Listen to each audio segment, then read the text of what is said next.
Salut les unionistes, bienvenue au 15e épisode de 1897, le podcast pour les unionistes par les unionistes. Aujourd'hui, je reçois de nouveau Costas. Il était venu il y a 6 mois, rappelez-vous. Vous avez été super nombreux à apprécier et à écouter ce podcast. Donc j'ai eu la chance de le réinviter. Et comme la fois passée, Costa a plein de trucs à raconter. On va parler du titre, bien évidemment, mais aussi on va parler de la saison qui vient, avec de nouvelles animations qui seront organisées par les Boys. On va parler aussi des supporters de l'Union et de plein d'autres choses. Je vous souhaite beaucoup de plaisir à écouter ce podcast et n'hésitez pas à vous abonner ou à laisser une petite évaluation si vous aimez bien.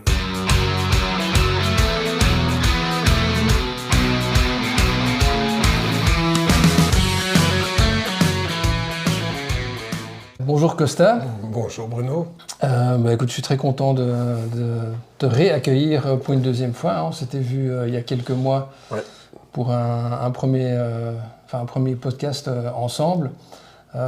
J'ai eu plein de bonnes réactions. Je t'avais dit aussi, jusqu'à présent, l'épisode le plus écouté, c'était le tien. Donc je pense que ça montre un peu à quel point tu es populaire à l'Union, en tout cas parmi les supporters. Et donc du coup, je m'étais dit ce serait une bonne idée de se revoir parce qu'entre-temps, il s'est passé plein de choses, entre autres un titre de champion. Et moi, je voulais déjà commencer justement par ça, par évoquer le titre ensemble. Déjà te demander comment tu as vécu ça, je dirais le jour même, les jours qui ont suivi, comment ça s'est passé pour toi? D'abord, moi, je vais commencer à parler de la semaine avant. Oui. La semaine avant qui, pour moi, a duré, c'est comme si elle avait duré 1 mois.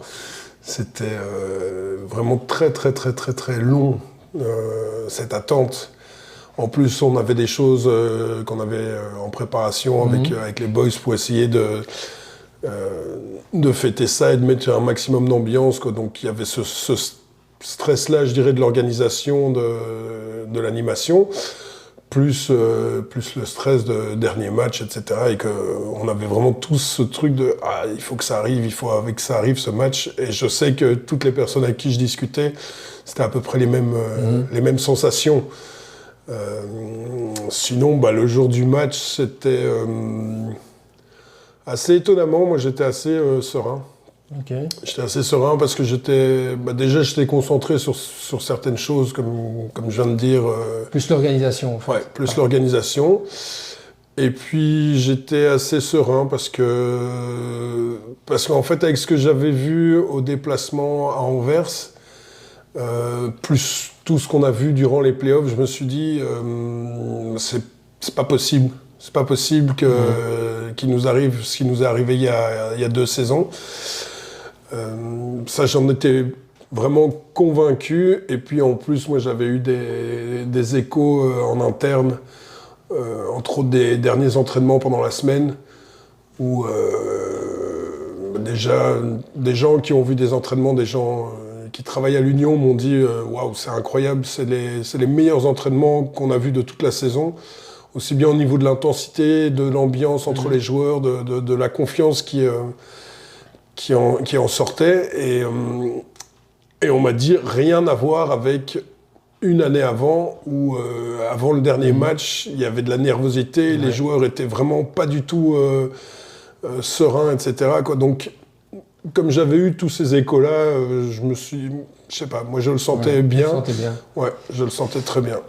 Et on reviendra sur le match ou sur le match et ce qui s'est passé après, mais d'après toi, qu'est-ce qui a fait la différence par rapport justement à la saison passée où effectivement il y avait la nervosité, cette année-ci le groupe était serein. C'est quoi le facteur qui a fait la différence d'après toi? Alors, moi, je pense que c'est pas seulement sur les playoffs que c'est fait la différence. C'est vraiment quelque chose qui a été construit au fur et à mesure de la saison. Je pense entre autres qu'il y a dû y avoir certains matchs clés, entre autres aussi bien de façon positive que négative. Par exemple, le match de Midtjylland, là-bas, où ça a été vraiment catastrophique et où j'ai eu des échos de certains supporters qui étaient un petit peu déçus, etc.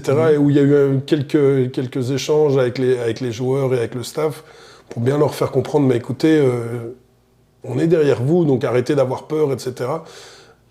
Donc je pense que déjà, ce genre ces moments-là ont fait vraiment une différence.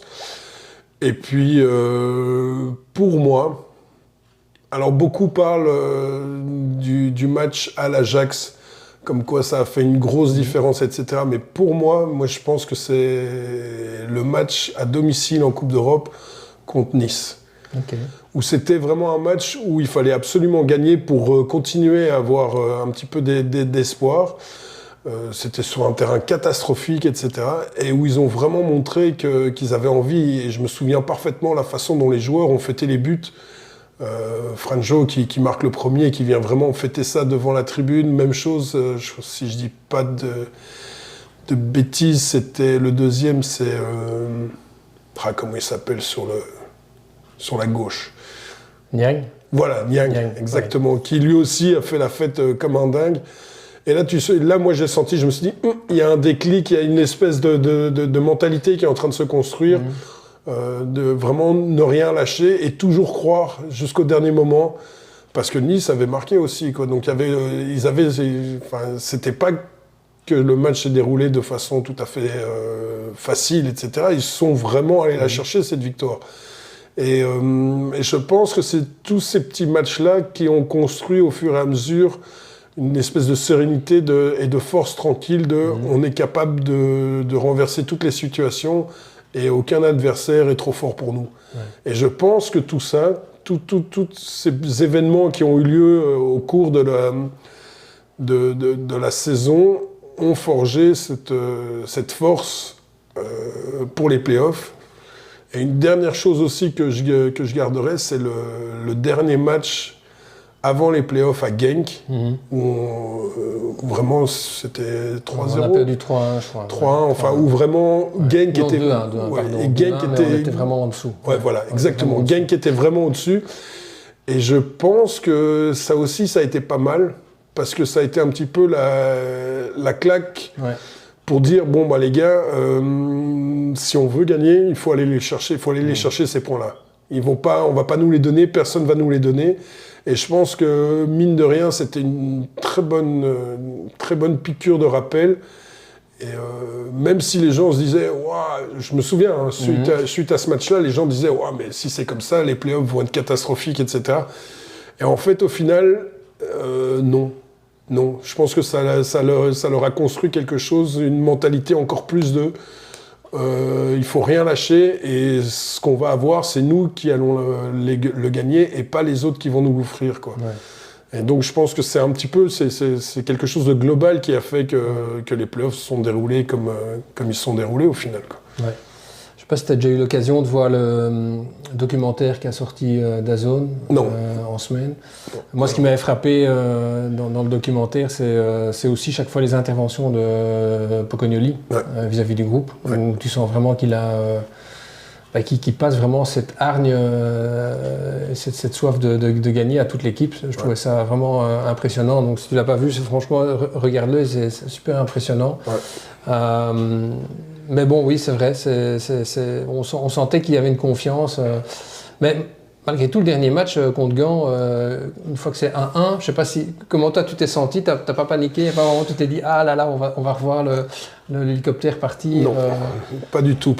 Non, de nouveau, alors j'étais, à la mi-temps, j'étais énervé, mais j'étais pas énervé par ce que produisaient les joueurs, j'étais beaucoup plus énervé par la réaction des gens, où à partir du moment où il y a eu l'égalisation, qui est plus ou moins vers la 30e minute, si je me souviens bien, tous les gens étaient dépités, etc. Et j'étais un peu, mais c'est pas grave, enfin, il reste 60 minutes, voire plus.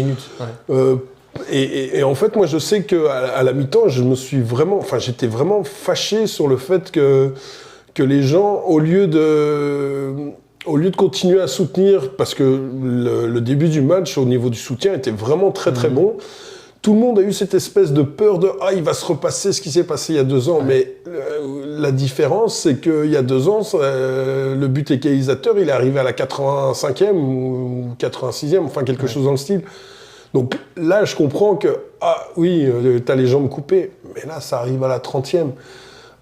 Alors que les joueurs ont montré, je trouve, depuis le début du match en question, qu'ils étaient bons. Enfin, je veux dire, le jeu qu'ils développaient était pas mauvais, ils se créaient des occasions. La seule différence, c'est qu'au lieu d'en marquer 3 à la mi-temps, ils en ont marqué qu'un seul, quoi. Donc j'ai vraiment eu du mal à comprendre la réaction des gens et cette espèce de traumatisme de « Ah oui, mais on a perdu il y a 2 ans ».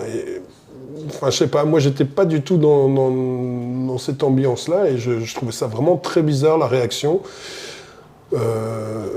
Surtout que il y a 1 an, ils ont prouvé en finale de coupe qu'ils étaient capables de gagner quelque chose.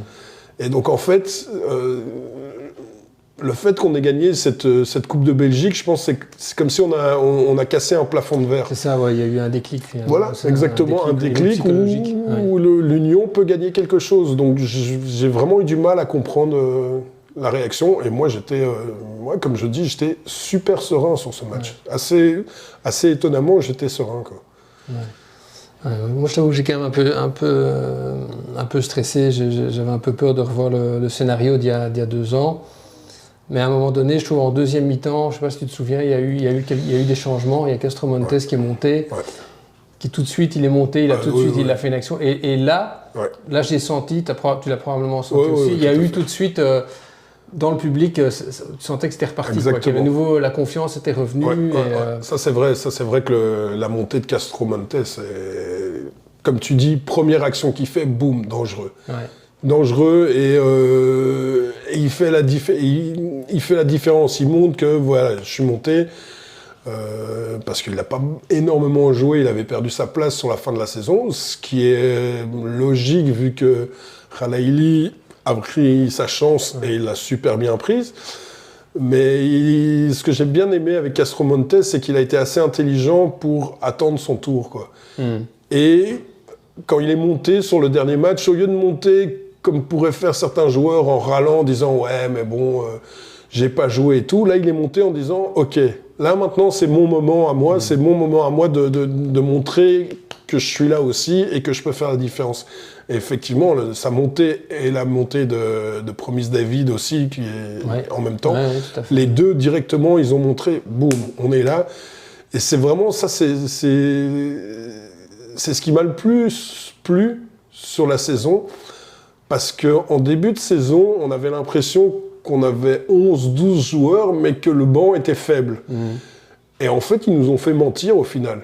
Au final, on a vu que, peut-être que certains étaient moins talentueux que d'autres joueurs qu'on a eu dans le passé, mais chacun a amené sa pierre à l'édifice et chacun a vraiment essayé de se battre et d'apporter quelque chose, quoi. Et là, ça s'est encore prouvé sur ce dernier match, qui était vraiment...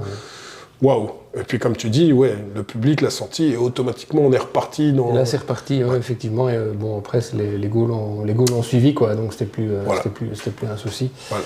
Et donc et après le match, comment t'as fêté ça? Alors après le match, j'ai pas tellement fêté de ça parce que en fait, c'était prévu qu'en cas de victoire, etc. Entre guillemets, je devais un petit peu continuer mon rôle de capot. Et donc assez étonnamment, même s'il y avait énormément de monde, que ce soit au stade et puis après à la place Van Menen, j'ai passé cet après-match et cette fête très seul, quoi, très solitaire. Ouais. C'était assez étonnant, quoi, comme sensation, mais parce que en fait j'étais toujours dans mon rôle. Et voilà, il a fallu, quand on était à la place Van Menen, j'avais un laissez-passer pour aller là où étaient les joueurs, etc. Et quand je suis arrivé, on m'a demandé mets un petit peu l'ambiance en attendant que les joueurs arrivent, etc.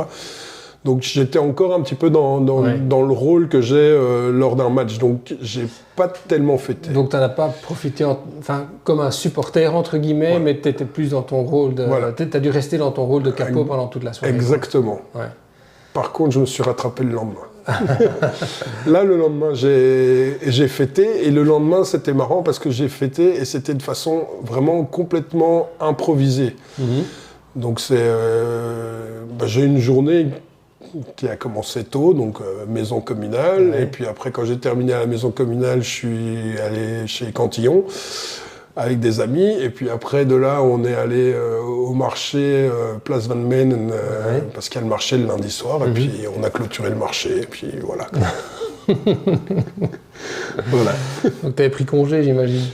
J'avais prévu le coup. Alors j'avais pris congé le lundi, parce que je pensais que j'allais faire beaucoup la fête. Et le mardi, j'étais censé recommencer à travailler. Mais comme j'ai fait beaucoup la fête le lundi, le mardi matin, j'ai envoyé un mail à mon employeur en disant... Finalement, je pense que je vais prendre un jour de congé en plus, parce que mardi, c'était impossible pour moi de travailler. Ouais, vraiment, c'était parce qu'il y avait vraiment toute l'adrénaline qui était redescendue. Et puis le fait que j'ai quand même bien fêté lundi pendant toute la journée, le soir, assez chargé, etc. quoi. Voilà. Assez chargé. Voilà, exactement. Et donc à la commune du Forêt, moi j'y étais pas, mais ça devait être sympa d'être avec les joueurs. Enfin, vous étiez tous ensemble. Alors, comment ça s'est passé? Peut-être pour raconter un peu brièvement pour ceux qui n'étaient pas présents. À la commune de Forêt, c'était vraiment quelque chose, c'était vraiment un petit comité, c'était vraiment sur invitation, en tout cas à l'intérieur de la commune. Donc moi et d'autres personnes, en fait, comment dire, le bourgmestre, Charles Spapens, il avait à cœur en fait d'inviter, il a invité deux, trois représentants de chaque groupe de supporters pour qu'on soit là à ce moment-là, etc., pour un petit peu nous remercier et montrer que c'est aussi important. Donc j'ai eu la chance de faire partie des invités, et donc c'était plus un petit peu plus protocolaire, je dirais, que le dimanche soir ou à la maison communale de Saint-Gilles. Là, c'était vraiment beaucoup plus la fête. Donc, les joueurs ont reçu des médailles et des distinctions de la part de la commune, et des deux communes d'ailleurs. En fait, il y a un cas de souvenir, ça c'est la commune de Forêt, et les médailles, je pense que c'est la commune de Saint-Gilles qui les a pris en charge. Donc ils ont vraiment en fait travaillé les deux communes en même temps. D'ailleurs, les deux bourgmestres étaient là. Et pour chaque représentant de groupe de supporters, on a reçu la même chose que ce que les joueurs ont reçu. Sympa, très chouette. Donc ça c'était très chouette. Et puis, alors c'était aussi très chouette de voir les joueurs dans un cadre où vraiment ils étaient beaucoup plus détendus, parce que voilà, la saison est terminée. Et c'était aussi assez marrant de voir... on voyait vraiment en fait quels joueurs avaient été raisonnables la veille et lesquels... Oui. Oui, par exemple, j'ai une petite anecdote. Ils sont arrivés avec le bus du club tous ensemble, sauf un ou deux qui sont arrivés après, quoi. Ils arrivaient directement de l'endroit où ils étaient sortis. Je pense, entre autres Promise David, je pense qu'il est arrivé directement de la fête où il était, parce qu'en fait, ils avaient tous le maillot spécial avec le numéro 12 pour fêter. Et en fait, lui, il avait rien, il était habillé encore en civil, et c'est Khalaili qui a enlevé son t-shirt et qui lui en a donné un parce qu'il en avait deux, quoi. Enfin, c'était assez marrant, quoi, de voir ça. Même chose, Egger, le Suisse, il s'appelle Egger. Giger. Lui aussi, il est arrivé un petit peu en retard, et il y en a un qui n'est jamais arrivé. Mais on ne donnera pas son nom pour pas le mettre dans l'embarras, mais il y en a un qui n'est jamais arrivé. Ça aurait pu être la Poussin, mais c'était pas lui. Non, c'était pas lui. C'était pas lui. Mais la Poussin n'était pas là, non. Non, lui, il était là la veille. Voilà, il était là la veille parce que c'était la fête. C'était sympa. C'était sympa, et puis en même temps, mine de rien, il a quand même aussi amené quelque chose à un moment donné dans la saison où on n'était pas transcendant, et il a amené cette espèce de folie pendant 3-4 matchs qui ont été nécessaires pour relancer la machine. Après, voilà, il s'est passé ce qui s'est passé avec la Poussin. Oui, mais bon, comme je disais dans le podcast précédent, je disais aussi, quelque part, c'est aussi un peu son titre. Bon, d'une part, parce que comme tu dis, il a quand même apporté quelque chose cette saison, mais c'est aussi son titre par rapport aux saisons précédentes, où il a amené énormément, et où on est passé quand même chaque fois... un cheveu à côté du titre. Donc, moi, perso, ça ne m'a pas choqué qu'il soit là le soir. Ah, moi non plus, ça ne m'a pas choqué. Mais par contre, ce que je trouve totalement triste, et là, je parle vraiment pour lui, c'est que simplement parce qu'il n'a pas réussi à être un petit peu sérieux à un moment donné et qu'il est retombé dans ses travers, eh ben, au final, il est plus dans l'équipe. Et je ne sais pas comment ça se passe en Belgique, mais pour moi, officiellement, je pense qu'il n'a pas le palmarès de champion de Belgique, quoi. Et c'est dommage pour lui. Ça, je sais pas, honnêtement. Faudrait voir, quoi. Parce que je sais que, par exemple, en Angleterre, ça dépend d'un certain nombre de matchs ou de minutes que tu as joué. Et je pense qu'en Angleterre, ça aurait été bon, mais en Belgique, il faut voir. Je suis pas sûr, en fait, que ça soit bon. À vérifier, je sais pas. Voilà, donc, s'il a passé à son palmarès, c'est bête, parce qu'il peut s'en vouloir qu'à lui-même. Ah oui, non, tout à fait. Ben, voilà, je vois qu'il était lui-même maître quelque part de son destin. Il en a fait ce qu'il en a fait. Bon, tout à fait. C'est de la pousse. C'est une question de choix, quoi. Voilà. Bon. Ok, mais si tu regardes, et après on parlerait aussi de la saison prochaine. La saison qui vient de s'écouler, toi en tant que capot ou en tant que membre des Boys, quel a été le ou les plus chouettes déplacements? Wow, les plus chouettes déplacements. Ou si tu devais en ressortir un ou qui t'a vraiment marqué, ou tu te dis ça c'était vraiment. Qui m'a vraiment marqué. Pas uniquement au niveau sportif, mais ça peut être aussi par rapport à une ambiance, ça peut être par rapport à peut-être des rencontres avec d'autres supporters adverses, je sais pas s'il y a un déplacement en particulier où tu t'es dit tiens, ça c'était vraiment très très chouette. Je reprendrais peut-être en Coupe d'Europe. Ce match où au final on n'était pas beaucoup en Hollande, c'était contre... à Twente. Twente. Ouais. Où il faisait... c'était pas un super temps, enfin c'est vraiment le genre de match, voilà. Mais où, la ville de Twente avait organisé ça, donc nous avait fait une espèce de fan zone. Et alors ce qui était très chouette, on avait rendez-vous un petit peu en dehors de la ville pour garer les voitures, les bus, etc. Et de là, il y avait des navettes organisées. C'était les fameux discobus. Voilà, dont une navette discobus qui était juste, mais... hallucinante avec le chauffeur qui faisait DJ en même temps, avec la musique, devait y avoir 160 décibels dans ce bus, je suis sorti de là avec les oreilles. Enfin d'ailleurs, j'ai mis mes bouchons d'oreilles, parce que je mets des bouchons d'oreilles maintenant pendant les matchs, parce que je suis trop près des tambours et que je commence à avoir des sérieux problèmes d'audition. Oui. Et donc j'ai vraiment dû mettre mes bouchons d'oreilles, et même avec mes bouchons d'oreilles, on sentait les basses, etc. Mais ouais, ça je dois avouer que c'était une première pour moi, et ça m'a bien fait rire, et on était beaucoup à se dire c'est assez chouette cette ambiance-là.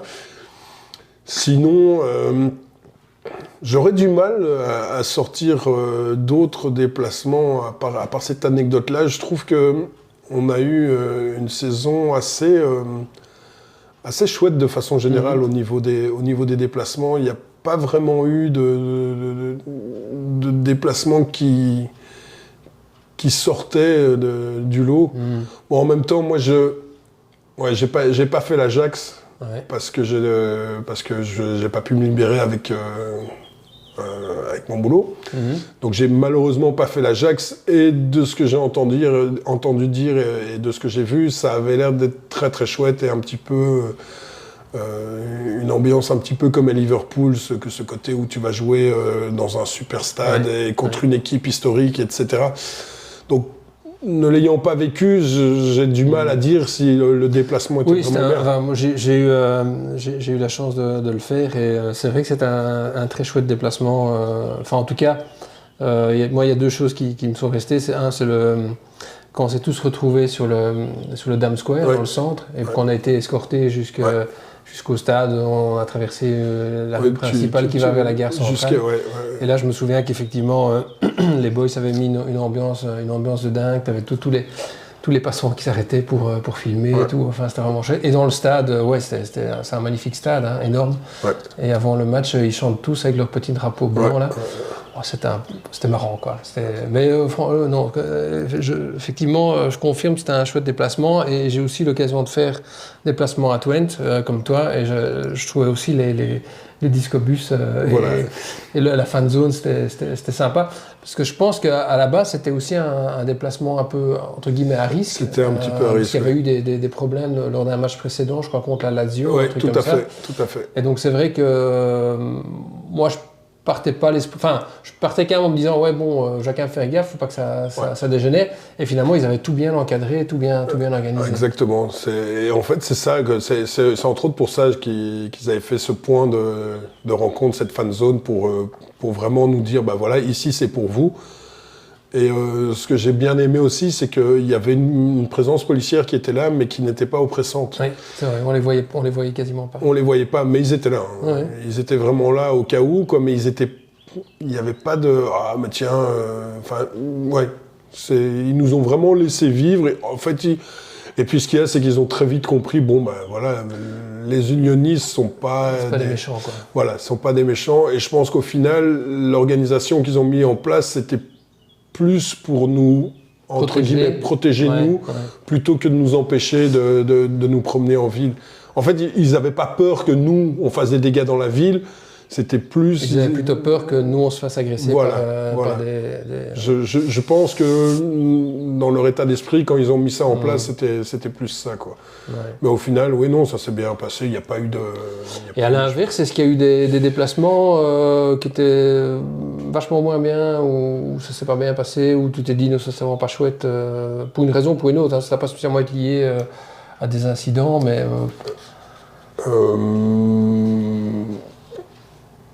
Pas vraiment. Moi, en général, je trouve que les déplacements, c'est toujours très chouette. J'aime beaucoup, moi. Oui, bien sûr. J'aime beaucoup les déplacements parce que c'est... Surtout pour moi, c'est toujours un moyen de pouvoir reconnecter avec les gens, de pouvoir un peu plus discuter, de pouvoir avoir un peu du temps et aussi de voir... Ce que j'aime vraiment bien, moi, dans les déplacements, c'est qu'on sent vraiment la différence par rapport à domicile. C'est vraiment des gens qui ont envie de venir. C'est là où je vois plus d'anciens. Et dans les nouveaux, c'est là que je vois les nouveaux qui ont vraiment chopé le virus de l'Union. Et donc, je trouve toujours quelque chose de positif dans un déplacement parce que je discute avec quelqu'un que j'ai pas eu l'occasion de voir ou... parce qu'on fait la fête et puis parce qu'il y a cette ambiance de prendre les bus tous ensemble. Donc, moi, comme ça, à froid, j'ai aucun déplacement où je me suis dit, celui-là, c'est... Ouais. Mais bon, en même temps, on n'a pas eu des déplacements style à Eupen au mois de décembre. Ouais. Voilà, c'est ça aussi, c'est que je trouve qu'on a eu pas mal de déplacements assez près. Voilà, puis, allez, peut-être un déplacement qui a été dur, c'était à Charleroi, parce qu'il faisait vraiment super froid, quoi. Mais vraiment très, très, très froid. Je trouve ce jour-là, je sais que quand je suis rentré dans le bus, j'avais vraiment les doigts gelés, les orteils gelés et tout. Donc, voilà, si je devais essayer de trouver un petit bémol, peut-être le temps à Charleroi au mois de décembre où il faisait vraiment très froid, quoi. Ouais. Si on regarde un peu pour la saison qui vient, j'ai quelques sujets à aborder. Je dirais le premier point de manière plus générale par rapport aux boys. Est-ce qu'il y a déjà des choses je dirais en préparation, des nouveautés, des nouvelles animations, des nouveaux chants? Est-ce que vous êtes déjà en train de travailler dessus? Oui, il y a beaucoup. Oui, il y a beaucoup de choses qui sont en préparation parce qu'on va fêter nos 25 ans. Ah oui, en plus. Voilà, okay. On fête nos 25 ans, donc la saison 2025-26, 25-26, vu qu'on a créé le groupe en 2001. Donc on planche beaucoup sur beaucoup de choses là-dessus. On planche aussi sur des événements qu'on va faire pour encore plus mettre en avant l'amitié avec le FC Liège. Donc on a commencé à sortir des t-shirts vers la fin de la saison sur les 25 ans d'amitié. Et on va essayer d'organiser une soirée à Bruxelles et une soirée à Liège. Bon, ça c'est dans les plans. Après, il faut voir si on va réussir à mettre ça en place. Ça c'est autre chose, quoi. Mais il y a beaucoup de choses. Forcément, il y a une animation qui va être prévue pour la Super Coupe vu qu'on la joue à domicile. Et donc, ouais, cette saison, on va essayer de faire encore plus d'animation que les saisons précédentes, parce que déjà, comme on est champion, je pense qu'on va être beaucoup plus scruté par le monde du football. Donc, c'est le moment de montrer quelque chose. Il y a beaucoup de visibilité. Exactement. Et donc, il faut, comme les joueurs... vont devoir justifier leur statut de champion de Belgique, nous, il va falloir aussi qu'on justifie un petit peu notre statut. Donc, pas mal d'animations, de nouveaux drapeaux, normalement, qui sont prévus aussi, pour pouvoir changer un petit peu le visuel en tribune. Et donc, qui dit pas mal d'animation, on va certainement, j'en profite là pour le dire, on va certainement faire au moins une ou deux collectes de fonds pour pouvoir un petit peu payer toutes financer les initiatives. Oui, parce que on est en train de faire un petit peu le bilan comptable. En fait, avec la vente, les ventes d'écharpes, de t-shirts et tout qu'on fait, on va être un petit peu juste pour pouvoir payer tout ce qu'on a en tête. Ouais. Donc ça, on va certainement solliciter, jour de match à domicile, tous les supporters unionistes, avec aucune obligation de participer, évidemment. Ça sera au bon vouloir de chacun. Si quelqu'un a envie de donner 1 euro parce qu'il ne peut pas donner plus, 1 euro c'est super. Si quelqu'un a envie de donner 5, 10 euros, 20, enfin, peu importe. Donc ça, c'est vraiment quelque chose qu'on va mettre en place. Donc j'en profite pour en parler maintenant, comme ça les gens ne seront pas étonnés s'ils nous voient faire une collecte. Voilà, exactement. Alors ça sera toujours annoncé sur nos réseaux sociaux, etc. Parce que c'est important d'annoncer à l'avance pour que les gens le sachent et ne soient pas un petit peu étonnés. Donc ça, c'est une première chose, quoi. Et puis voilà, quoi. Okay. Au niveau des chambres, rien de prévu, mais ça peut arriver. Les chants, en fait, c'est toujours quelque chose de spontané. Ça dépend de l'inspiration du moment. Ça peut dépendre aussi d'un déplacement que quelqu'un peut aller faire dans un club ailleurs et dire tiens, j'ai entendu ce chant-là qui pourrait correspondre avec l'Union. Tiens, est-ce qu'il y a moyen de le faire? Et sinon, j'ai vu dernier match de championnat que les gens s'ambiançaient très fort sur la chanson de Mylène Farmer. Ah ouais, ok. Je me dis que ça pourrait être pas mal d'essayer de trouver quelque chose sur ce rythme-là, parce que c'est vrai que c'est, en tout cas, toute la partie refrain, le rythme est assez entraînant. Donc, si on arrive à trouver des paroles qui puissent coller, peut-être qu'on se dirigerait vers un nouveau chant qui irait dans ce sens-là. Mais pour l'instant, rien de... Je me posais la question il n'y a pas longtemps... comment on pourrait, je dirais, quelque part élargir l'ambiance, parce que bon, aujourd'hui, l'ambiance est fort concentrée au milieu de la tribune Est, dans le groupe des Boys. Ouais. Arriver à un moment donné, je ne dis pas pendant tout le match parce que c'est impossible, mais peut-être que à certains moments clés ou sur certains chants, qui est vraiment, tu vois, comme tu as...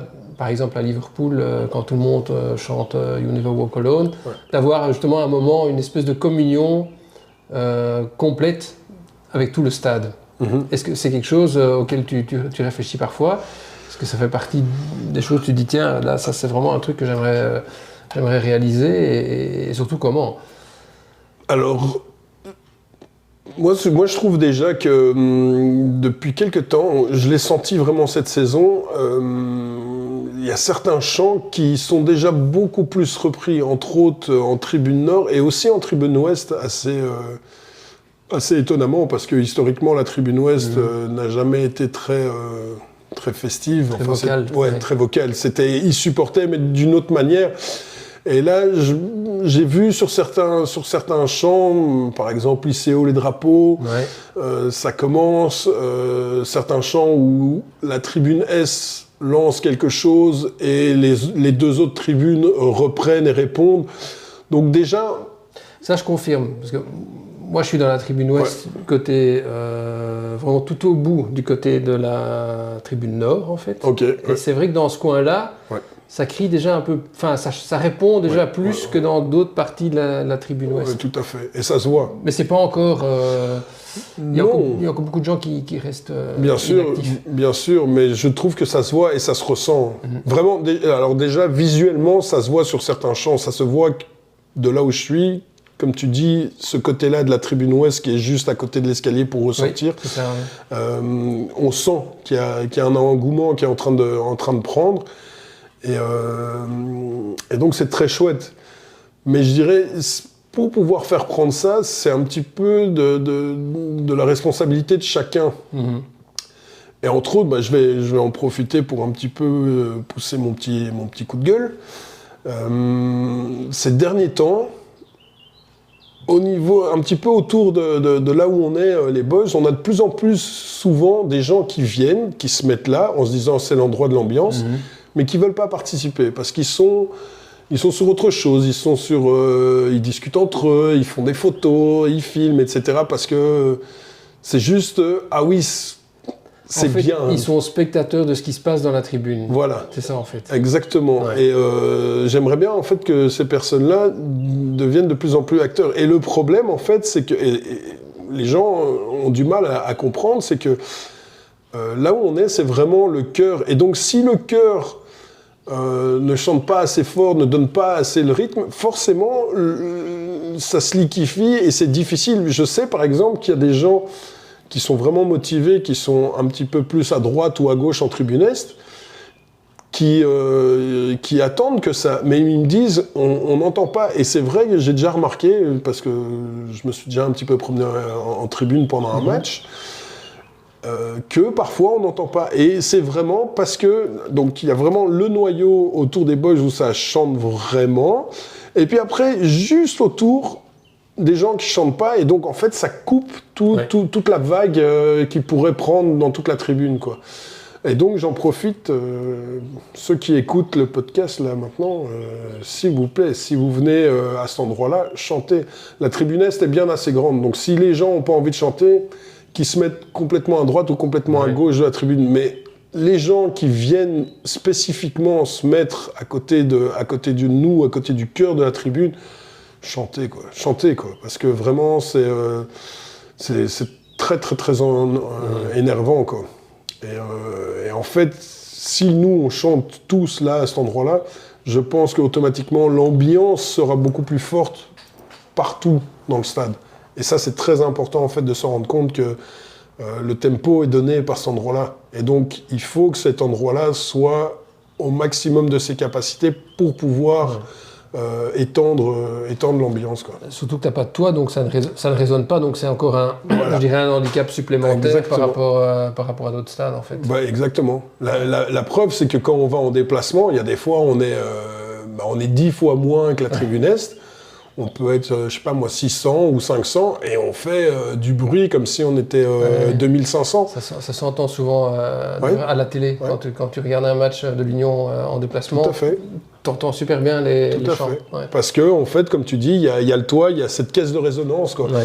Et ça, malheureusement, on peut rien y faire. Notre stade est comme ça. Et donc, c'est de la responsabilité de chacun. En tout cas, ceux qui ont envie de chanter vraiment, quoi. Et ceux qui n'ont pas envie, je peux 100% le concevoir.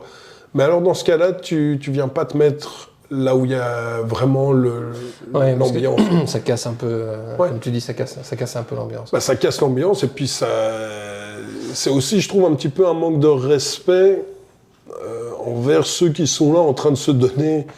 Quand par exemple je suis en train de me casser la voix et que je vois des gens, il y a des fois des gens qui sont à même pas 2 mètres de moi et qui chantent pas et qui sont là en train de discuter, j'ai juste envie de prendre mon mégaphone et de leur jeter dans la figure, quoi. Ouais. En train de dire mais vous rigolez ou quoi? Moi c'est extinction de voix à chaque match et toi t'es là en train de me regarder comme ça et... Ouais. Pas possible. Du coup, je fais un raccourci sur un des points que j'avais noté pour un peu plus tard dans le podcast, mais vu qu'on parle de ça maintenant, je pense que ça fait un pont. Moi, ce que je remarque beaucoup sur les réseaux sociaux, les supporters de l'Union sont quand même un peu charriés, voire même moqués, tu vois, un peu la caricature. Du bobo qui connaît rien au foot mais qui vient en tribunesse pour boire sa bière et discuter avec son voisin. Ouais. Bon, évidemment c'est une caricature, donc de nouveau c'est généraliser un truc qui est faux. Ouais. Mais t'en penses quoi de ça?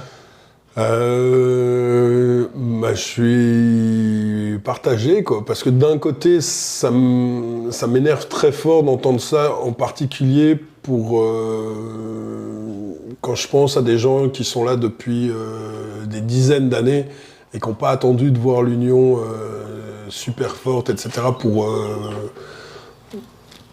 pour s'engager et pour suivre ce club. Mais d'un autre côté, c'est malheureusement pas totalement faux. Il y a des fois, j'en reviens à ce que j'étais en train de dire juste avant, il y a des gens qui viennent parce que c'est the place to be.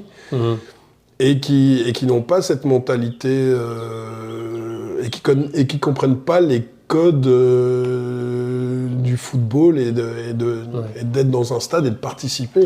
Et c'est probablement ceux que tu vois jamais en déplacement non plus. Exactement, c'est ceux que tu vois pas. Et alors donc ça, il y a une première chose. Et puis alors en plus, toutes ces petites capsules, je crois que c'est Ladbrokes qui fait ça.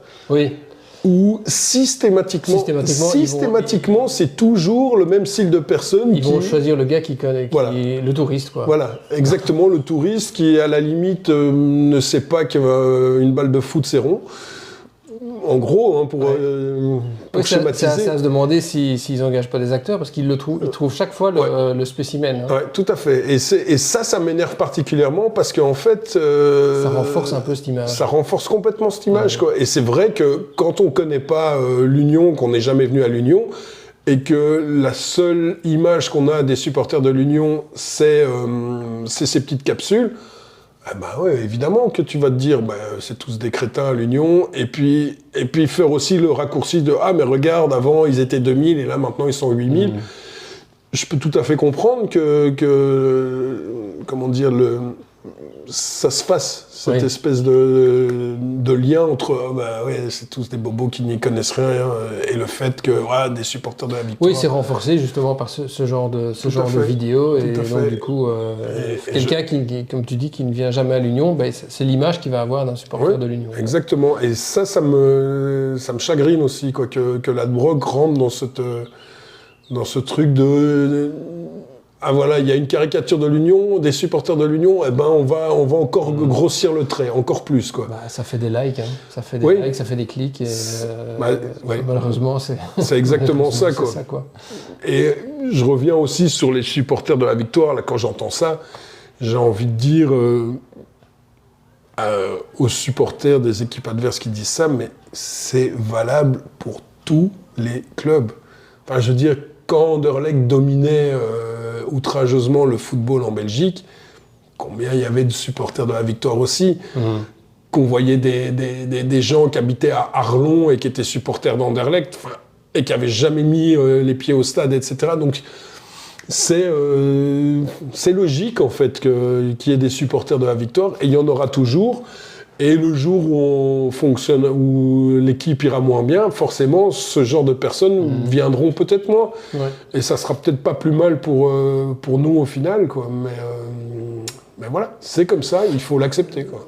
Je pense qu'en même temps, c'est une évolution logique, puisqu'un club qui monte en D1 ne peut pas non plus rester... Enfin, je veux dire, imagine que l'Union était restée avec, on va dire, les 2000 supporters fidèles qui étaient là en D2, en D3, le club pourrait pas survivre. Non. Donc quelque part, en même temps, tant mieux. Mais c'est vrai que si tous les supporters étaient vraiment focalisés sur le foot, ce serait encore mieux. Ça sera encore mieux, mais je ne perds pas espoir. Je me dis que c'est aussi notre travail à nous tous d'éduquer ces gens-là, de discuter, d'essayer de leur expliquer. Par exemple, quand on voit quelqu'un que, tiens, je connais pas sa tête, je l'ai pas vu, et qu'on voit qu'il est un peu perdu ou qu'il n'arrive pas à suivre certaines choses, de lui expliquer et d'être un peu pédagogue en disant, voilà. Ouais.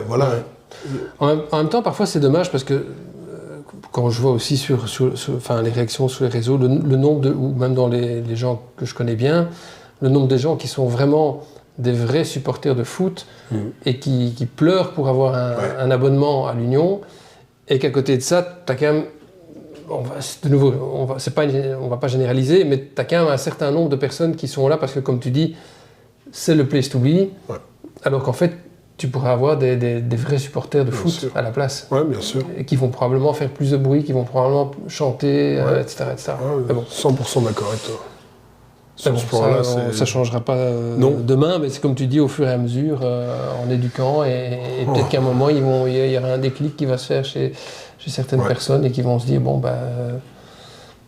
ils vont peut-être se dire, ok, moi aussi je vais commencer à rentrer dans la danse, et que je vais aussi commencer à être acteur et plus seulement spectateur de ce qui se passe. Tu peux leur distribuer un petit carnet de chant quand ils rentrent.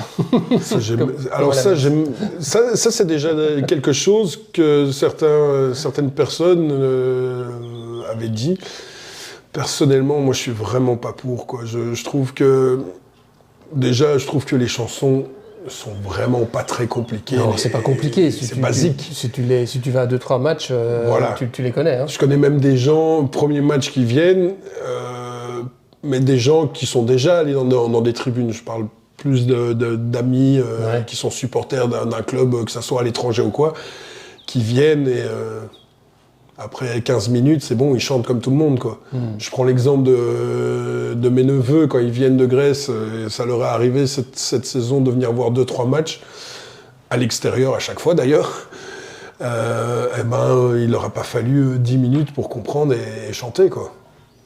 Ouais. C'est juste une question aussi d'envie à un moment, quoi. Bon, allez, assez parlé de footix. Bon, on a une belle saison qui arrive, normalement. En tout cas, déjà, j'ai un magnifique cadeau, c'est le fait qu'on va pouvoir jouer la Champions League. Ouais. J'imagine que tu as peut-être des rêves par rapport à certains déplacements. Si demain tu peux choisir les équipes contre qui on joue, c'est quoi tes préférences? Alors, à l'extérieur, ce que je choisirais... Ouais, à l'extérieur, ce que je choisirais, c'est plus les équipes contre qui je veux pas qu'on aille jouer. Ok. Pour différentes raisons où j'imagine que le déplacement sera pas super agréable, etc. Parce que en Champions League, il y a certaines équipes et certaines destinations où, il faut faire attention, quoi. Quoi Olympiakos en Grèce, par exemple, quoi. Étant moi-même d'origine grecque, je peux vous garantir qu'à Olympiakos, un déplacement à Olympiakos, c'est dur. C'est très dur. Non seulement avec les supporters d'Olympiakos, mais aussi avec la police locale. Okay. La police locale, c'est pas des gentils. Ça frappe et puis ça discute après, quoi. Voilà. Donc ce genre de déplacement, moi je serais pas super content. Naples, par exemple, je trouverais très chouette parce que j'aime beaucoup la ville. En tant que supporter adverse, de nouveau, je serais dans mes petits souliers, quoi, si on va à Naples. Marseille, même chose. J'aime beaucoup Marseille. Mais à Marseille, il ne faut pas trop arriver en faisant... Il ne faut pas aller se balader avec son maillot de l'Union dans le centre-ville. Ouais, pas trop faire le gugus, quoi, parce que les Marseillais, ils sont très très fiers de leur ville, etc. Et il y en a certains qui le prendraient comme une provocation si on commence à se promener en chantant, machin et tout, comme on peut avoir l'habitude de faire. Ben, je pense que les supporters marseillais, certains supporters marseillais n'accepteraient pas ça. Donc je pense qu'il faut vraiment bien se mettre en tête que voilà, il y a certains déplacements, il faudra faire attention. Après, dans ceux vraiment que moi j'aimerais bien, etc., déjà un club en Angleterre. Ouais. Moi j'ai envie de retourner en Angleterre, ça c'est sûr et certain. Alors, Liverpool, peut-être pas, même si j'ai adoré, etc. J'ai aussi bien adoré la ville que le stade, etc. Mais bon, pour essayer de changer peut-être un autre club en Angleterre, et puis, comme je crois qu'il y a possibilité d'avoir 3 clubs à Londres. Il y a Arsenal, Tottenham et Chelsea, ouais, si je ne dis pas de bêtises. Ouais. Donc pourquoi pas un de ces 3-là ? Ça serait sympa. Et puis moi, aller en Angleterre, en fait, en Coupe d'Europe, je trouve que c'est toujours quelque chose de très symbolique, parce que tu vas dans le... C'est le berceau du foot. Exactement, ouais. Exactement. Et donc, en tant que vraiment amateur de football et amateur vraiment d'histoire liée au football, j'aime bien. L'idée d'aller en Angleterre, j'aime beaucoup. Donc, si on pouvait avoir un déplacement en Angleterre, ça déjà, ça serait le pied. Après, j'aimerais bien l'Athletic Bilbao. Oui. Parce que j'ai entendu beaucoup de choses positives sur cette ville. Déjà, c'est une ville qui m'intéresse. Vraiment, visiter cette ville, ça m'intéresse. Et je pense aussi que c'est le genre de supporter avec qui on a un petit peu quelque chose qui pourrait se ressembler. Ouais. Donc Athletic Bilbao, ça c'est une destination qui m'excitera assez. Si possible, fin septembre, début octobre, quand il fait encore un peu beau, quand il commence à faire un peu moche à Bruxelles, mais qu'il fait encore beau là-bas. Ça serait chouette. Et sinon, le Paris Saint-Germain. Ouais. Ouais, j'aimerais bien aller à Paris. Est-ce que là, t'as pas... Parce que tu parlais justement de certains clubs où c'est parfois chaud par rapport aux supporters adverses, mais est-ce qu'à Paris, c'est pas la même chose ? Ouais, ça va. Ça va. L'avantage, en fait, c'est que la ville est très grande, donc déjà, tu peux un petit peu te perdre dans la ville. Et c'est une ville très grande et très touristique. Et c'est une ville où ils parlent français. Donc le fait de parler français, on sera... Bon, alors, oui, forcément, on n'a pas le même accent, mais on ne sera pas repéré comme étant des supporters de l'Union. Et en plus, je sais que si on va à Paris, on aura pas mal de connexions, de supporters, entre autres.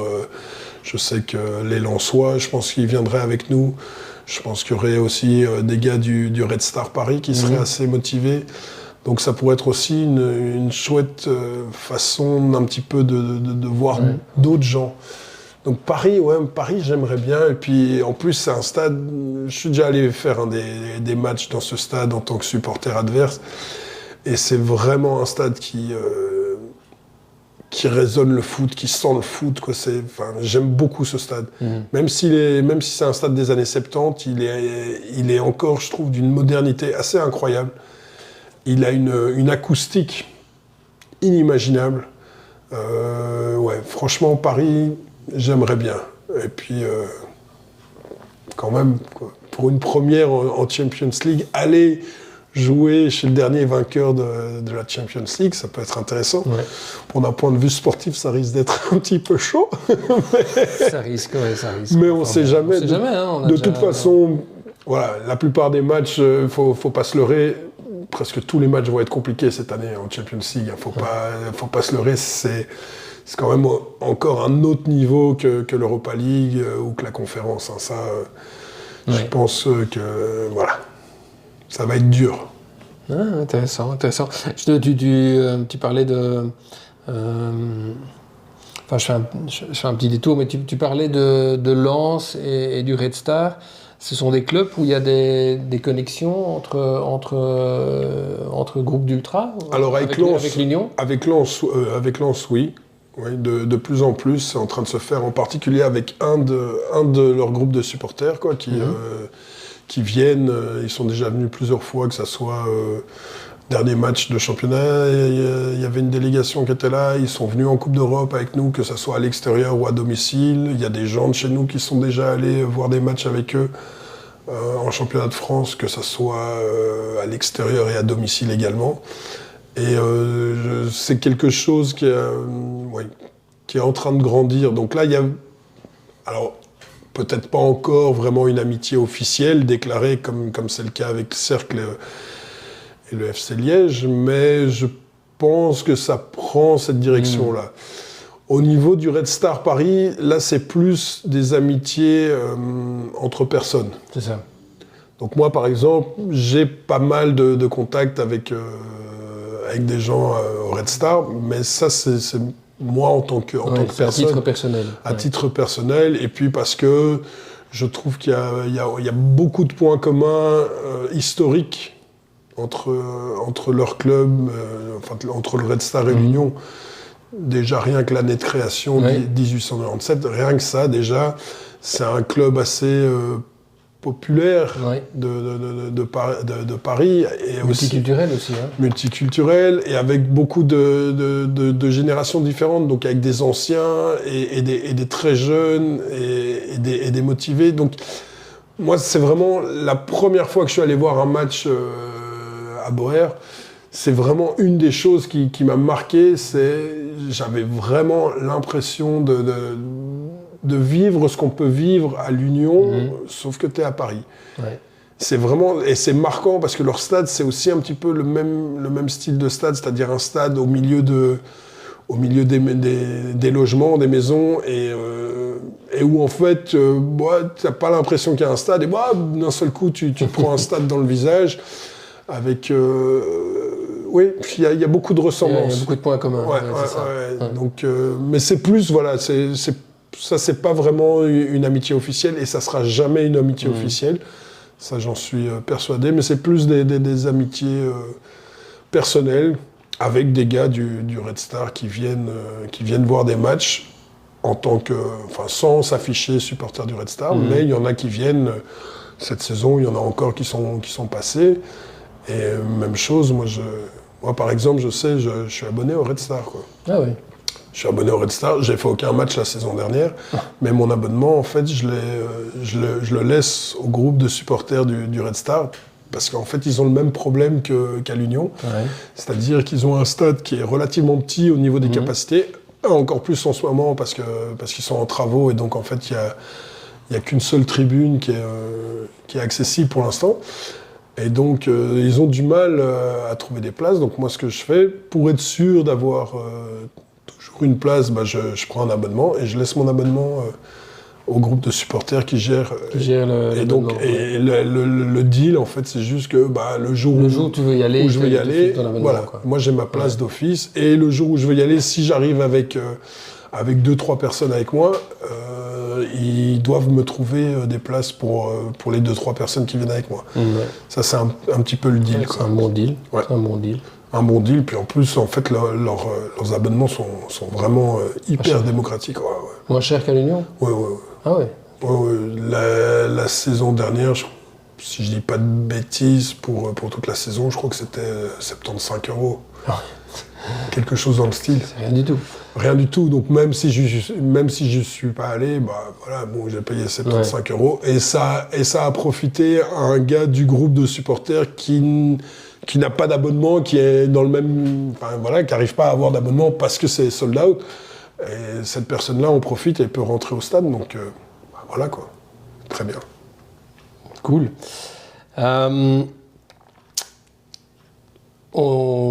Dernière partie du podcast, moi j'avais quelques questions qui étaient, on va dire, un peu plus personnelles. Déjà la fois passée, on avait eu un chouette entretien, on avait discuté de pas mal de tes activités en dehors du foot. On a parlé aussi de ton expérience dans le théâtre. J'ai vu que tu fais énormément de courses à pied. Je sais pas si c'est un truc qui est récent, mais j'ai l'impression que en tout cas, tu es assez assidu, on va dire, à la course à pied quand je vois ce que tu postes parfois sur Instagram. Là, je me demandais, bon, déjà, c'est quoi? C'est une nouvelle passion? Ça t'apporte quoi? C'est une façon peut-être de te vider la tête? C'est quoi l'objectif derrière? En fait, c'est relativement nouveau. Ça va faire 5 ans maintenant que je m'y suis mis. À la base, c'est suite à la séparation avec la mère de mes enfants. J'avais vraiment besoin de faire quelque chose qui me vide la tête. Et c'est comme ça en fait que j'ai commencé à courir, parce que je me suis rendu compte que c'était vraiment les seuls moments où j'étais face à moi-même et où je pouvais vraiment libérer les frustrations et tout ce que j'avais en tête, etc. Donc à la base, j'ai commencé comme ça. J'ai commencé aussi pour un petit peu me remettre en forme physiquement, et j'y ai pris goût. J'ai pris goût à la course à pied, et maintenant, depuis, je continue à courir. Il y a 2 ans, j'ai fait mon premier marathon. Donc je fais le marathon de Bruges, qui était vraiment une expérience assez incroyable. Je sais pas, les gens qui n'ont jamais fait de marathon, un petit peu pour expliquer le marathon, pour moi c'est vraiment une métaphore de la vie. C'est-à-dire on passe vraiment dans mon cas, un peu plus de 4 heures où j'ai couru. On passe par tous les étapes, par des moments d'euphorie, des moments où on est vraiment dans le dur, des moments où on a envie de pleurer, où on se dit mais qu'est-ce que je suis en train de faire, comment je vais faire pour m'en sortir, est-ce que j'en suis capable, enfin vraiment tout ce qu'on peut rencontrer dans notre vie, le marathon, moi j'ai trouvé vraiment que ça résume parfaitement ça, quoi. Donc, parce que c'est dur physiquement, mais c'est surtout dur mentalement. Un marathon, en fait, alors évidemment, il y a une préparation physique, hein, faut pas se leurrer, on va pas faire un marathon comme on fait les 20 km de Bruxelles. Hein. C'est une autre étape, hein. C'est vraiment une autre étape. Mais pour moi, quand on est prêt physiquement, ce qui fait la différence au marathon, c'est pas forcément le physique, c'est beaucoup plus le mental. C'est le mental. Ouais. Vraiment le mental. Et j'ai adoré cette expérience. Par contre, après, il y a vraiment un down assez dur, où déjà physiquement, il faut s'en remettre, mais aussi même mentalement, parce que quand on fait une préparation de marathon, c'est vraiment une préparation sur plusieurs semaines, voire plusieurs mois, avec un objectif. Et une fois en fait qu'on a passé ce marathon, il n'y a plus d'objectif. Et donc c'est un petit peu comme si... et puis bon, il y a eu beaucoup d'euphorie pendant le marathon et juste après le fait de l'avoir réussi. Et donc c'est... Waouh! Ça peut être vraiment une chute émotionnelle qui est un petit peu difficile à gérer, et où je pensais que j'étais le seul, et en fait je me suis renseigné, j'ai lu des trucs et tout, et c'est quelque chose qui revient assez souvent, cette espèce de blues du marathon, quoi, mais qu'est-ce que je vais faire, etc., quoi. Donc de nouveau, je trouve que c'est quelque chose de très intéressant dans la vie, de façon générale, d'apprendre à gérer ces moments-là, quoi, qui peuvent être très compliqués.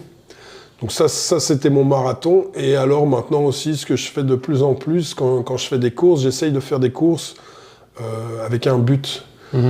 Donc par exemple, les 20 km de Bruxelles, ça fait 3 ans maintenant que je le cours pour une association qui s'appelle Brussels, avec laquelle l'Union a déjà travaillé, etc., qui permet en fait de pouvoir distribuer des serviettes hygiéniques aux femmes qui sont dans le besoin, qui n'ont pas forcément les capacités financières de pouvoir se procurer ça. Donc je mets un point d'honneur en fait de faire les 20 km de Bruxelles vraiment pour une association. Parce que je trouve que ça donne aussi un sens à l'effort physique que je fais. Par exemple, hier, j'ai couru dans le cadre d'une association, c'était à Forêt. C'était une association qui a été créée par les parents d'une athlète de la Forestoise qui est décédée il y a quelques années d'un accident de voiture, je pense. Et ils ont créé une association en son nom et ils font des projets, entre autres, en Afrique, parce qu'elle aimait beaucoup l'Afrique. Et donc, hier, c'était chaque personne qui achetait un dossard, on venait et c'était des tours de piste du stade Bertelsen, là où il y a la Forestoise qui s'entraîne. Et c'était pour récupérer de l'argent pour pouvoir aider une maternité au Burkina Faso. Donc de nouveau, voilà, par exemple, hier j'ai couru 20 km malgré la chaleur. Donc du coup à chaque fois avec un objectif, un but, pas juste courir pour Exactement, pour courir. Quoi. Exactement. Et donc en fait ça me permet aussi, les entraînements que je fais quand je suis pas motivé, quand j'ai pourquoi tu le fais. Voilà, exactement. Ouais. Quand j'ai un but, je me dis, tiens, t'as pas tellement envie de t'entraîner aujourd'hui, tu vas le faire parce que t'as un objectif en vue. Et puis aussi, là, depuis 1 mois et demi, 2 mois, je commence à courir avec une de mes filles, quoi, qui commence à prendre goût. Et je trouve ça aussi très, très chouette parce que ça me permet d'avoir vraiment un moment avec elle, un moment à deux. Et pas un moment où je suis tout le temps avec mes 3 filles, quoi. Et d'ailleurs, vendredi, on va courir notre première course ensemble. On va faire les 9 km de Forêt, qui passent entre autres dans le stade de l'Union, etc. Quoi. Et donc, on va faire ça ensemble, avec aucun objectif de temps ou quoi que ce soit. Juste l'objectif, ça va être de finir ensemble et de prendre du plaisir ensemble. Voilà, ma nouvelle passion de courir. Quoi. Je me posais une question en tant que capot, tu fais ça déjà depuis quelques années, tu dois faire ça a priori, enfin, tu t'es probablement pas mis un délai, mais je veux dire, tu dois faire ça combien de temps, ou en tout cas, si je pose la question différemment, qu'est-ce qui ferait qu'à un moment, tu vas te dire, là j'arrête, enfin j'arrête dans mon rôle de capot, peut-être que tu resteras probablement supporter de l'Union, etc. Mais qu'est-ce qui ferait qu'un jour tu te dis maintenant j'arrête? Question difficile. C'est difficile. Je pense déjà la première chose, c'est si physiquement j'arrive plus. Déjà ça, je pense que c'est important de se rendre compte de ça. Parce que ça demande une certaine énergie, et donc à partir du moment où j'ai plus l'énergie, ou bien alors j'arrive plus à transmettre l'énergie que je suis censé transmettre, je pense que là, ça c'est déjà, c'est le moment de dire stop. Un petit peu comme des joueurs de foot professionnels, où à un moment donné, malgré l'envie, le corps suit plus. Voilà, le corps suit plus et il faut arrêter. Et donc, c'est aussi pour ça que je fais du sport. Ça me permet de pouvoir faire reculer cette limite d'âge. Je me suis pas mis de limite d'âge en tête parce que je trouve que c'est trop... ça te bloque trop, quoi, de dire, par exemple, j'arrête dans 2 ans parce que je pourrais avoir envie d'arrêter avant, comme je pourrais dans 2 ans me dire, en fait, je suis prêt à continuer. Oui, c'est ça n'a pas d'intérêt de dire je m'arrête à tel moment. Voilà, exactement. Donc, je pense principalement à partir du moment où j'arrive plus à transmettre l'énergie, et où aussi je me rends compte que si à un moment donné, je me rends compte que les gens n'ont plus envie de me suivre, alors à ce moment-là, il faut que j'arrête. Je pense que ça aussi, c'est hyper important. Là, à l'heure actuelle, à chaque fois, j'ai des retours positifs, et je sais pas pourquoi, pratiquement à chaque fin de saison ou début de saison, on me demande toujours est-ce que tu continues? Et donc, tant que j'ai encore ces questions-là, et que à chaque fois que je dis oui, je continue, la réponse, ah ouais, chouette. tant que j'ai cette réponse-là, je me dis, ok, continuons. Si j'ai une réponse positive des gens et que physiquement j'en suis encore capable, continuons. Et puis de toute façon, voilà, il y a aussi Antoine qui est avec moi et quand moi je suis pas là, Antoine prend en charge les choses. Donc je pense que de toute façon, une seule personne, à l'heure actuelle, c'est plus possible d'être qu'une seule personne. Donc il y a déjà en fait ce binôme qui est là. Ouais, mais c'était justement ma prochaine question, c'était, admettons que demain, pour une raison X ou Y, t'es plus à même de tenir ce rôle, est-ce que quelqu'un est prêt ? Est-ce que tu as un successeur quelque part, ou plusieurs personnes qui sont capables de reprendre le rôle du jour au lendemain ? Déjà, il y a Antoine, parce qu'il le fait déjà maintenant, et alors moi j'ai déjà en tête une ou deux personnes qui pourraient éventuellement... où je ressens quelque chose, où je me dis... C'est des choses que, quelque part, tu anticipes. Bien sûr, c'est hyper important. Oui, mais c'est comme dans toute organisation. Au boulot, c'est pareil. Pour certaines fonctions, la boîte prépare, ou même à l'union, ils savent déjà si tel joueur part, il y en a un autre qui est prêt. Oui, non, mais donc, oui, en tout cas, moi, j'y pense un petit peu de mon côté. Alors, ça, c'est de façon officielle, il y a rien qui est fait, et Antoine fait très bien le boulot quand moi je suis pas là.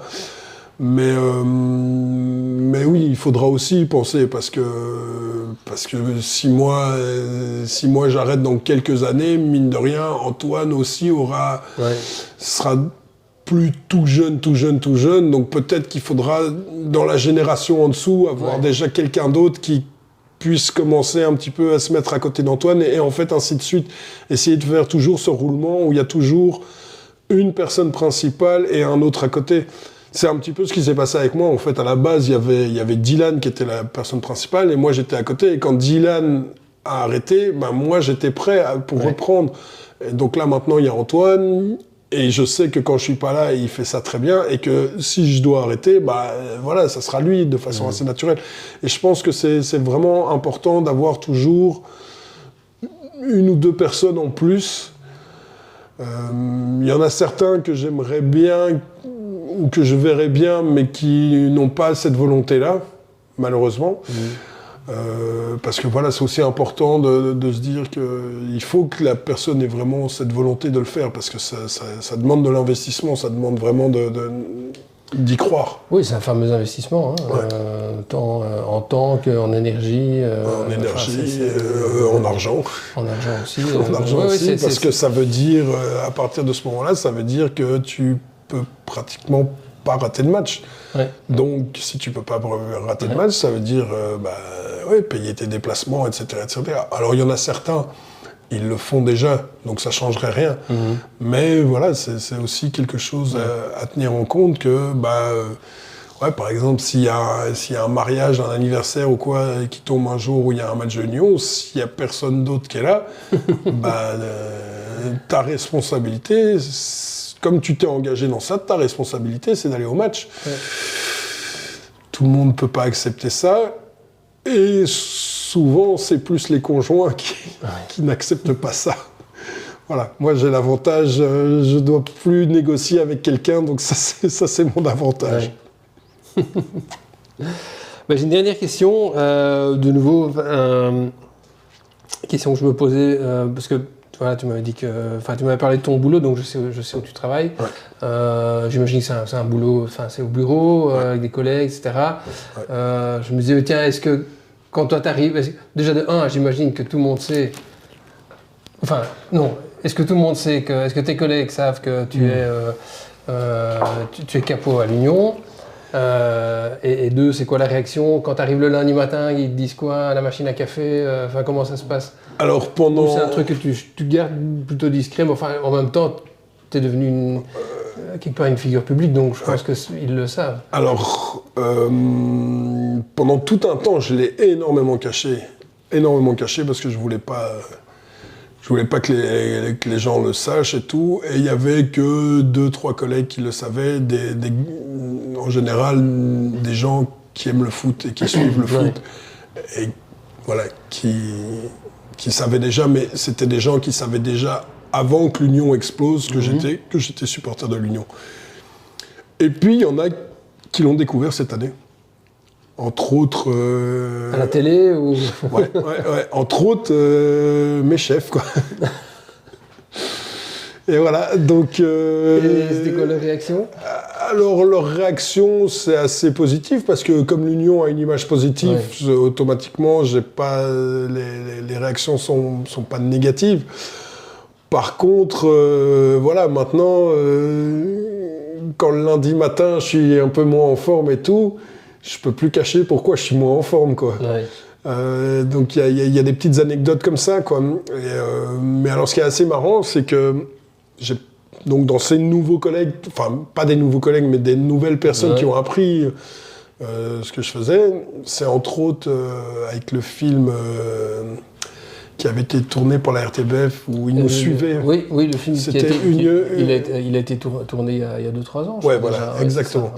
Et qui, entre autres, des gens qui l'ont vu parce qu'il a été rediffusé juste avant le dernier match de championnat. Ouais. Et donc des gens qui l'ont vu et qui étaient impressionnés. Je sais que j'ai une collègue en particulier qui est venue m'en parler et qui m'a dit « Waouh, mais je ne savais pas », et qui était impressionnée par... alors déjà, par l'Union, les supporters, l'ambiance et tout, mais par tout ce que je faisais. Elle a découvert mes tatouages, parce que mes tatouages, en général, Tu mets des longues manches. Ouais, en général, je mets des longues manches. Je suis jamais en short. Enfin, voilà, il y a plein de choses. Et donc, c'était... mais t'as beaucoup de tatouages. Oui, enfin, voilà, toutes des petites anecdotes comme ça, assez marrantes. Mais toujours, à chaque fois, ça a été une réaction assez positive et encore plus, par exemple, chez des gens qui n'aimaient pas forcément le football et qui avaient un a priori négatif sur les supporters de foot, c'est ou bien des violents ou bien des idiots. Ouais.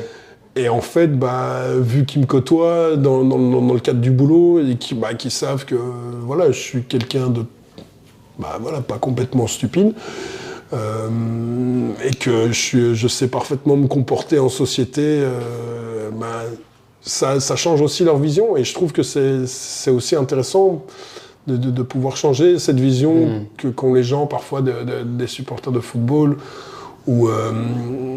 Alors c'est moins vrai maintenant, mais je me souviens il y a 20 ans, quand tu disais que tu étais supporter de foot, mais tu étais vraiment considéré comme...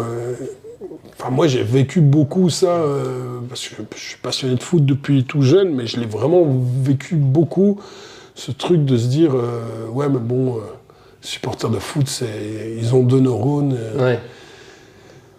C'était fatigant, quoi, de devoir toujours, à chaque fois, justifier, etc., et dire, mais non, tu sais, c'est pas vrai, enfin, c'est comme dans tout, quoi. Il y a des gens, il y a des crétins finis, et puis il y a des gens très bien, il y a un peu de tout, quoi. Supporter de foot, c'est l'image de la société dans laquelle on vit, quoi. C'est un peu de tout.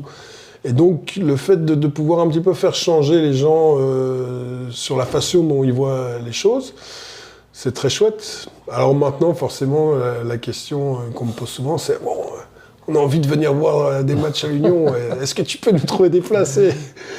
Et donc, voilà, non, c'est compliqué de trouver des places, mais il y a des gens qui ont envie de venir et qui sont intéressés, et des personnes qui, par exemple, n'ont jamais mis les pieds dans un stade de foot et n'ont pas spécialement une passion pour le football, mais de nouveau, on en revient un petit peu comme aux supporters qu'on a à l'Union, des gens qui viennent à l'Union parce qu'ils aiment l'Union, et pas ils aiment le foot. Et je trouve que c'est une nuance qui est assez importante à mettre en place.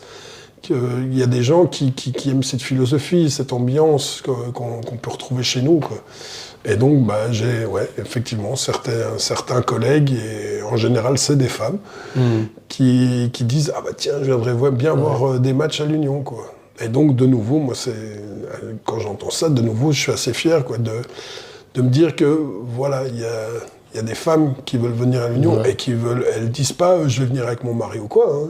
elles viennent toutes seules, entre copines, etc. Et donc, bon, ça, c'est parce qu'elle veut travailler avec toi. non, je ne pense pas. Mais, blague à part, je pense que c'est très positif et quelque part, c'est la preuve que l'Union dégage une image hyper positive, hyper ouverte et que tout le monde est le bienvenu. Tout à fait, et c'est important. C'est important que... On en avait parlé dans le premier épisode, on en avait parlé du fait que avec l'afflux de nouvelles personnes, etc., est-ce qu'on risque de perdre un petit peu notre façon d'être et tout ? Eh ben, ça, c'est la preuve que on ne le perd pas complètement, parce que des nouvelles personnes sont touchées par ce qui nous a touchés, nous. Et donc, ça veut dire qu'on arrive encore à transmettre ça et encore à garder ça. Ouais. En fait, quelque part, on attire les gens qui eux-mêmes se retrouvent dans les valeurs de l'Union. Donc en fait, quelqu'un qui n'adhère pas à ces valeurs n'aura de toute façon pas envie de venir à l'Union. Je pense aussi. Ouais. Et donc, mais il faut faire quand même attention, parce que on ne sait jamais. Je dirais, oui, bien sûr. Il suffit qu'il y ait un groupe de 10, 15 un peu motivés, mais qui ne soient pas du tout dans la même ambiance pour que ça puisse créer un changement en tribune. Donc il faut vraiment toujours être un petit peu attentif à ça. Je pense que c'est, comme je disais aussi tout à l'heure, la responsabilité de chacun à l'Union, en tribune, de faire passer, d'expliquer, d'être pédagogue au moment où il faut être pédagogue. Et puis quand la pédagogie ne passe pas, peut-être être un peu plus directif. Un peu plus directif, voilà. Ok, écoute, on est arrivé à la fin de l'entretien, en tout cas pour ma part. Je ne sais pas si toi tu avais encore des choses que tu voulais mentionner. Peut-être une dernière chose pour un petit peu mettre l'état d'esprit de la saison. Je vais revenir de nouveau sur l'ambiance, etc. C'est hyper important que si on vit pas une saison fantastique comme celle qui vient de s'écouler, qu'on continue quand même à soutenir, pas commencer à râler, pas commencer en fait à tomber dans ce que je déteste, le truc de, parce qu'on est habitué à la victoire, râler dès que ça tourne pas comme il faut, quoi. Donc ça, c'est... Et je pense qu'il va vraiment falloir faire très attention à cette saison qui vient, parce que pour moi, peut-être que je me trompe, mais ça va être compliqué d'être de nouveau champion. Et donc il faut vraiment bien se le mettre dans la tête que ça risque d'être compliqué. Donc peut-être pas avoir trop des énormes attentes et commencer à râler dès que ça fonctionne pas, quoi. Donc ça, si je pouvais vraiment passer un dernier message, continuer à être positif, continuer à mettre l'ambiance, parce que je sais de sources sûres de la part de Poco qui me l'a dit.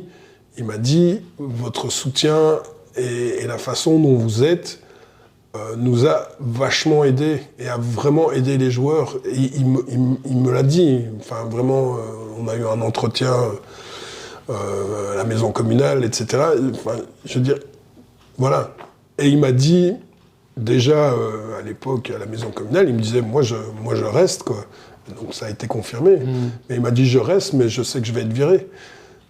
Et il me dit, parce que la deuxième saison, c'est toujours la plus compliquée. C'est la saison où tu dois confirmer, surtout quand tu as mis la barre aussi haut. Et moi, je lui ai promis qu'on allait continuer à soutenir les joueurs et l'équipe comme on l'a toujours fait. Et je mets un poids d'honneur à ce qu'on continue à faire ça, quoi. Mais j'en profite aussi pour un dernier petit mot. Alors je sais, je lui ai dit en face à face à Pocognoli, mais je vais profiter un petit peu de l'occasion pour le dire à un peu plus de personnes. Je lui ai présenté mes excuses à Pocognoli. Parce que je lui ai dit, voilà, je faisais partie des gens qui te mettaient un petit peu en doute. Et donc je lui ai présenté mes excuses en lui disant, voilà, je suis désolé, j'ai fait une erreur de jugement et on apprécie, enfin à ce moment-là je parlais au nom de de tous les supporters unionistes. On apprécie beaucoup le travail que tu fais et ce côté très simple et très pur. Et il a fait énormément de choses cette saison en dehors des caméras, que ça soit au niveau des joueurs, mais même aussi au niveau des supporters. Il a fait des choses dont beaucoup ne sont pas au courant, mais par exemple, je vais le dire maintenant, même si je sais qu'il l'a pas fait pour ça et que je suis pas sûr qu'il serait... Enfin, il n'a pas envie d'en tirer de la gloriole, mais tous les matchs à domicile... il venait déposer une gerbe de fleurs au niveau de mon perchoir, avec un petit mot à chaque fois par rapport aux gens qui sont plus là, par rapport à l'histoire de l'Union, par rapport on va le faire tous ensemble, etc. Et à chaque fois, il venait déposer ça, pas une heure avant le match, quand il y a les caméras et que tout le monde le voit, mais par exemple, le match contre Gand, je sais qu'on jouait un samedi soir à 20h45 et à 10h30 du matin, il était là pour déposer. Et donc voilà, il ne voulait pas trop qu'on en parle, mais moi je trouve que c'est important de mettre ça, et ça prouve vraiment l'être humain. Ouais, ça en dit beaucoup sur la personne. Sur la personne, le fait de respecter, mais sans vouloir tirer la couverture à lui. Et je lui ai aussi dit, peut-être qu'on a été beaucoup plus dur avec lui par rapport aux autres, parce que très très vite, les dernières années, à chaque fois on s'accrochait, et à chaque fois on avait un entraîneur qui partait, et on était déçus, on était tristes. Et donc je lui ai dit, malheureusement pour toi, t'es arrivé après 3 gars qui à chaque fois se barraient, alors qu'on leur avait montré de l'amour et du soutien, etc.